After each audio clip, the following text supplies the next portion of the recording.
अस्सलाम वालेकुम व्यूअर्स, मैं हूं समीना पाशा। उम्मीद आप लोग खैरियत से होंगे। व्यूअर्स, कुछ हम खबरें और अपडेट्स लेकर इस व्लॉग में आपके सामने हाजिर हैं जनाब। एक तो जी आपको बताएंगे मरियम नवाज़ के इस्लामी टच के बारे में और उससे निकलते हुए एक नए स्कैंडल के बारे में। दूसरी तरफ अफसोसनाक वाक़या बलूचिस्तान का पेश आया है और उसके बाद महमूद खान लचकज़ई साहब भी वहाँ पहुँचे हैं। उनकी गुफ्तगू पे भी बात हो रही है, वो भी आपके सामने रखेंगे। और साथ ही साथ थोड़ी बात करेंगे ईरान और अमेरिका जंग के हवाले से भी। तो काफ़ी कुछ है इस व्लॉग में। आपसे रिक्वेस्ट है कि चैनल को सब्सक्राइब कर लें अगर अभी तक सब्सक्राइब नहीं किया। तो पहले बात कर लेते हैं कि क्या मरियम नवाज साहिबा का जो है वो नया मामला सामने आया। अज़मा बुखारी साहिबा ने एक इंटरव्यू देते हुए बात कही कि जी पिछले साल जब सैलाब आए थे तो मरियम नवाज साहिबा इसी तरह दौरे कर रही थी, तो जहाज़ में बैठे बैठे उन्होंने एक नमाज भी अदा की और फिर नमाज अदा करने के बाद जो ही उन्होंने सलाम फेरा तो उन्होंने जो चीफ सेक्रेटरी साहब या जो भी मुतल्लिका रेलिवेंट ऑफिसर थे वो बैठे हुए थे साथ, तो उन्हें पूछा कि हमारे पास कितनी सरकारी ज़मीनें हैं। तो जब उन्हें बताया गया कि जी हमारे पास काफ़ी सरकारी ज़मीनें हैं, तो उन्होंने कहा कि क्यों ना हम वो गरीबों में बांट दें और वो आबाद हो जाएं ज़मीनें। तो उसके बाद फिर अब वो बेसिकली ये पूरा एक बैकग्राउंड बता रही थी कि एक हाल ही में इन्होंने प्रोग्राम लॉन्च किया है जिसमें इन्होंने कहा है कि जी गरीबों में जो है वो लीज़ के ऊपर, और लीज़ भी तकरीबन ना होने के बराबर, ऑलमोस्ट फ्री आप कह लें कि ज़मीन उन्हें दी जाएगी और उसके बाद वो उसके ऊपर काश्तकारी करें और अपना जो है वो गुज़र बसर करें वगैरह वगैरह। तो ये उनका एक नया प्रोजेक्ट जो है वो उसके बारे में अनाउंसमेंट की गई पिछले दिनों। मेरा उसी वक्त ख्याल ये था कि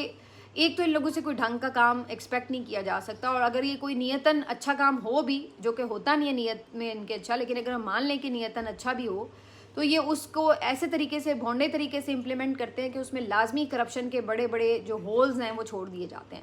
तो अभी ये जो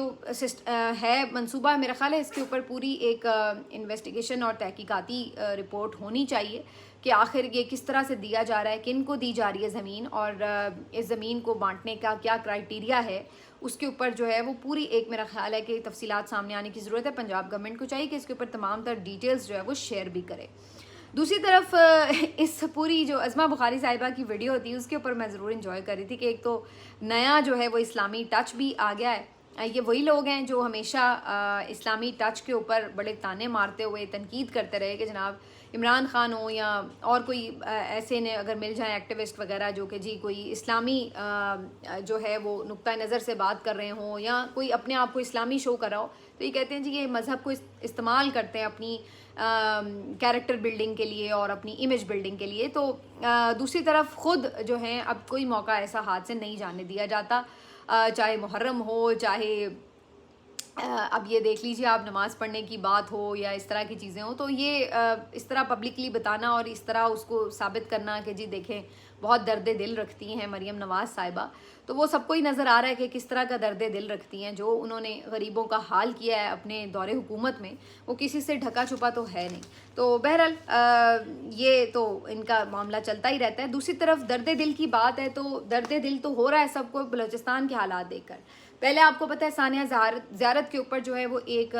धरना जारी था और अब महमूद खान लचकज़ई साहब भी वहाँ पहुँचे, उन्होंने उस धरने से खिताब भी किया है। तो दूसरी तरफ अभी तक वहाँ पे गम गुस्सा जो है लोगों का ठंडा नहीं हो रहा और लोग ये सवाल कर रहे हैं कि आखिर कब तक ये लाशें वो उठाते रहेंगे, कब तक इनके जो ज़िम्मेदारान हैं उनको नहीं पकड़ा जा सकेगा, कब तक ये सिलसिला यूं ही चलेगा। एक वाक़या होता है उसके बाद उसके ऊपर इज़हार अफसोस होता है, एक दो मीटिंग्स होती हैं और उसके बाद कोई नया वाक़या हो जाता है। तो अब ये बहुत एक तकलीफ़ दह बात है जिसके ऊपर हर कोई अफसरदा तो है, लेकिन मीडिया को अगर आप देखें तो टोटली इस पूरे इशू को माइनस किया गया है। अच्छा जी, बलूचिस्तान के हवाले से एक अफसोसनाक खबर ये है कि वो फिर आपको नज़र ये आता है कि उसके बाद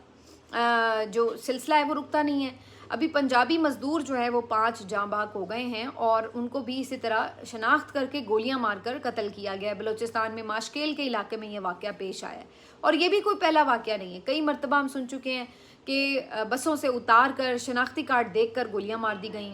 लाशें मस्क कर दी गईं और इस तरह से अपनी नफ़रत का इजहार किया जा रहा है। अब सवाल ये पैदा होता है कि इस मौके के ऊपर जब पंजाबी मज़दूरों की पै दर पे इस तरह के वाक़यात हो रहे हैं, उसके ऊपर उस तरह से क्यों इतनी आवाज़ नहीं उठाई जाती। अगर बलूचिस्तान के लोग ये कोई सांसे महरूमी का मामला होता है या कोई इस तरह की बात कहते हैं कि जी आपके वसाइल इस्तेमाल हो गए पंजाबियों के थ्रू, तो वो कोई गरीब लोग जो मज़दूर वहाँ पे जाते हैं मज़दूरी करने, उन्होंने तो नहीं आपका कोई इस्तेहसाल किया, उनको किस बात की आप सज़ा दे रहे हैं। तो ये एक बहुत ही ब्रूटल मर्डर होता है जो किया जाता है अपने जैसे। अगर आप कहते हैं जी आप गरीब रह गए क्योंकि लोगों ने आपका माल खा लिया, तो आप अपने जैसे गरीबों से बदला लेंगे उस चीज़ का, तो ये एक बड़ी तकलीफदेह सूरत हाल है। अब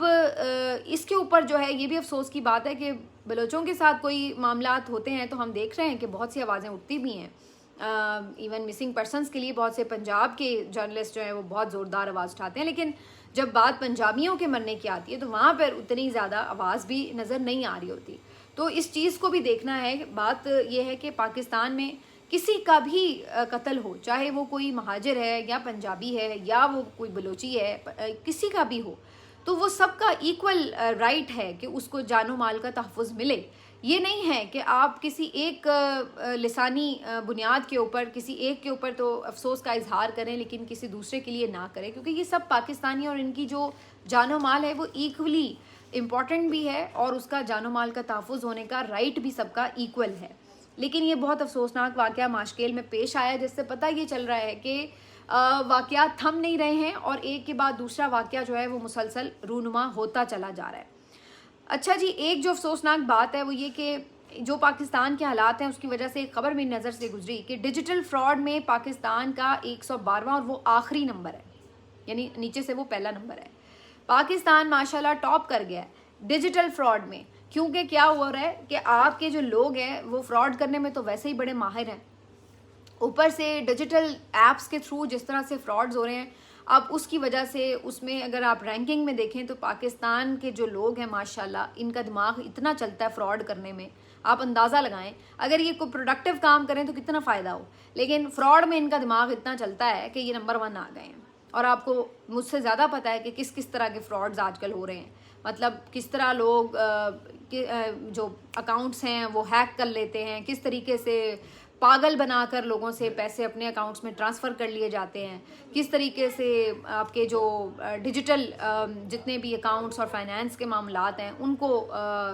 एक्सप्लॉइट कर लिया जाता है। तो ये कोई नई ऐसी कहानी नहीं है हमारे सामने, हर दूसरा बंदा आपको बता रहा होगा कि जनाब मुझे ऐसी कॉल आई और कहा कि जी आप ये कर लें तो उसके बाद आपके इतने पैसे अकाउंट में आ जाएंगे वगैरह वगैरह। तो ये हर दूसरा बंदा आपको ऐसी कहानी सुनाता हुआ नज़र आ रहा होगा। तो डिजिटल फ्रॉड में पाकिस्तान जो है वो पहले नंबर पर आ गया है। अब मैं तो ये कहूँगी कि इससे हमें बहैसियत माशरा थोड़ी शर्म करनी चाहिए कि डिजिटल फ्रॉड हो या दूसरा फ्रॉड हो, चोरी डकैती हो, बात यह कि इसका मतलब है कि अखलाकी तौर पर हम लोग किधर खड़े हैं, हमारा माशरा बेईमानी में लूट मार में किधर खड़ा है कि हमें कोई भी मौका जो मिलता है चाहे किसी भी अंदाज से मिल जाए, हम दूसरे का जो माल है उसको हड़प करने के लिए, लूट मार करने के लिए तैयार बैठे हैं। और हमारा सिस्टम जो है वो कितना बेबस है कि इस तरह की चीज़ों को लगाम नहीं डाल सका। कहने को हम एटमी ताकत हैं, कहने को हमारे पास हमारे तो हुकूमत वाले बताते हैं कि बड़े रिसोर्सेज हैं और हम बड़ी तरक्की भी कर गए हैं, लेकिन दूसरी तरफ जो इस तरह के लोग हैं उनको पकड़ने के लिए हमें कोई प्लानिंग नज़र नहीं आती, कोई उस तरह से हमें नज़र नहीं आता कि कोई रूल ऑफ लॉ है। आखिर में बात कर लेते हैं जी ईरान और अमेरिका जंग की, क्योंकि अमेरिका और ईरान की जंग एक दफ़ा फिर से कह सकते हैं आपकी शुरू हो चुकी है। फुल स्केल ना सही लेकिन अटैक्स तो अब हो रहे हैं, अब उसको आप जंग ही कहेंगे। इजराइल भी उनमें शामिल हो चुका है और ईरान जो है वो जवाबी हमले भी कर रहा है कतर के ऊपर भी और बहरीन के ऊपर, मुख्तलिफ और जो सऊदीया के जहाँ पे अड्डे इस रीजन में मौजूद हैं उनके ऊपर। अब उसमें जो एक बहुत इंपॉर्टेंट बात है, बहुत से लोग अब इस दफ़ा ये भी कह रहे हैं कि इसमें ईरान का भी जो है वो कसूर है, क्योंकि अगर एक मुआहदा साइन हुआ था तो उसके बाद कम से कम ईरान थोड़ा सा रिस्ट्रेन का मुजाहरा करता और बहरी जहाज़ों को उसने निशाना बनाया, जिसके बाद ये दोबारा अटैक्स शुरू हुए। ईरान का मौक़िफ़ ये है कि जब मुआहदे के अंदर ये तय हो गया था कि जो रूट्स वगैरह के मामलात हैं उनके साथ तय हो गए, उसके बाद जो बहरी जहाज़ हैं वो उन्हीं रूट्स को फॉलो करके गुजरेंगे, तो क्यों कुछ बहरी जहाज़ जो है वो अपने तौर पर इंडिपेंडेंटली गुजरने की कोशिश कर रहे थे। उन्होंने कहा कि उसकी खिलाफ वर्जी जो भी जहाज़ करेगा हम उसके खिलाफ कार्रवाई करेंगे, लेकिन अमेरिका ने उसको जो है ये कहा कि ये इन्होंने अटैक करके बेसिकली मुआहदे की खिलाफ वर्जी की है, तो अमेरिका ने उनके ऊपर अटैक्स कर दिए। अब वो सिलसिला दोबारा शुरू हो चुका है। डोनाल्ड ट्रंप तो पहले ही ऐलान कर चुके हैं कि जनाब मुआहदा ख़त्म हो चुका है, और अब ईरान के जो तर्जुमान हैं उनकी जानिब से भी ये कहा गया है, हुकूमत के जो तर्जुमान हैं, कि इस्लामाबाद का जो मुआहदा था वो ख़त्म हो चुका है। यानी स्विट्ज़रलैंड में जो मुआहदा तय पाया था, जिसके लिए बहुत ढोल भी पीटे गए और बड़ा शोर गोगा हुआ, तो वो भी जो है वो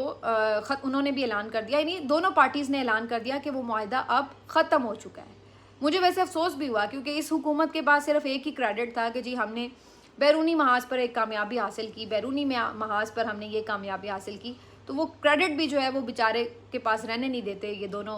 पार्टीज़ जो है, और आपस में फिर लड़ पड़ते हैं। तो इनके साथ तो कुछ इस तरह का मामला हुआ है। तो अब लोग हर तरफ से इनको ये कह रहे हैं कि अब उनको उनके हाल पे छोड़ें और आप अपने मुल्क की तरफ तवज्जो दें। उन्होंने लड़ना है, उन्होंने जहाज़ गुजार रहे हैं, जो भी करना है वो करते फिरेंगे, लेकिन आपकी तवज्जो जो है वो अपने मुल्क में होनी चाहिए, क्योंकि इस वक्त सूरत हाल ये कि Balochistan almost no go area बनता चला जा रहा है। खैबर पख्तूनख्वा के हालात आपके सामने हैं, और फिर पंजाब में जो एक अनरेस्ट है और गुर्बत व अफलास का एक दौरा चल रहा है, उसको किस तरह से आपने मैनेज करना है, उसके लिए आपके पास क्या प्लानिंग है। तो ये वो तमाम चीज़ें हैं जिसके ऊपर फोकस होना चाहिए, लेकिन फोकस जो है वो बिल्कुल अलग मामलात की तरफ दिखाई देता है। पाकिस्तान में एक ही इनका जो है वो उसूली मौक़िफ़ है कि डंडा ही हमने चलाना है हर जगह, कश्मीर हो किसी भी जगह पर, और बाहर की दुनिया में इनका एक ही मौक़िफ़ है कि हमने सुलह करानी है, चाहे वो कर रहे हैं नहीं कर रहे हैं, लेकिन हम जो हैं वो तुले बैठे हैं कि हमने करानी है। अपने सारे काम धंधे छोड़कर हम उस के पीछे चले हुए हैं, लेकिन इधर अपने मुल्क में हम कहते हैं हमने सुलह नहीं करनी, हमने यहाँ पर डंडा चलाना है। मिलते हैं आपसे अगले व्लॉग में, अपना ख्याल रखिए, अल्लाह हाफ़िज़।